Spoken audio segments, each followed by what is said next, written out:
Nagkita kami ni Aljur para magpa-picture sa akin dito sa Angeles. So, tignan nyo guys.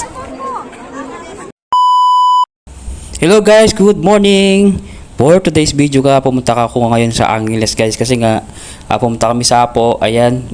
Pero sa awa ng Diyos, siyempre napadaan ako sa simbahan. Siyempre alam mo na magpa-birthday tayo.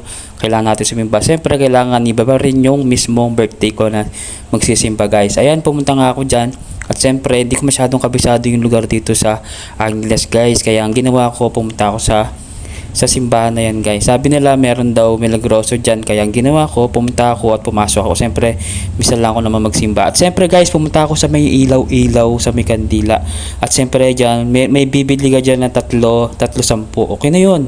At least nagdasal ako dyan. Siyempre, pinagdarasal ko. Alam mo yung pinagdarasal ko. Uy, shout out sa'yo ate. Pwede ba kitang maano? Joke lang. Wala kasing kadate. At siyempre guys, nagsindi ako dyan. Siyempre, nagdasal ako. 3 kandila, 10 yan guys. Dito sa Angeles. Hindi ko alam kung anong lugar rin pa sa Angeles, Apo. Dyan, every Friday po dyan.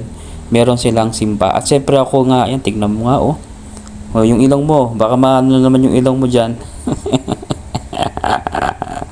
At siyempre, nagdasal ako dyan. Siyempre, pinagdarasal ko. Alam niyo yung pinagdarasal ko guys. Alam niyo na yun. Siyempre, malapit na yung birthday ko. Kaya ako nagdasal dyan. At siyempre, magsisimba pa rin ako sa birthday ko. Alam niyo ba guys? Nagkita kami ni kapatid ko. Talagang pinagkaguluhan ako. Ay, Jester, pinagkaguluhan ako.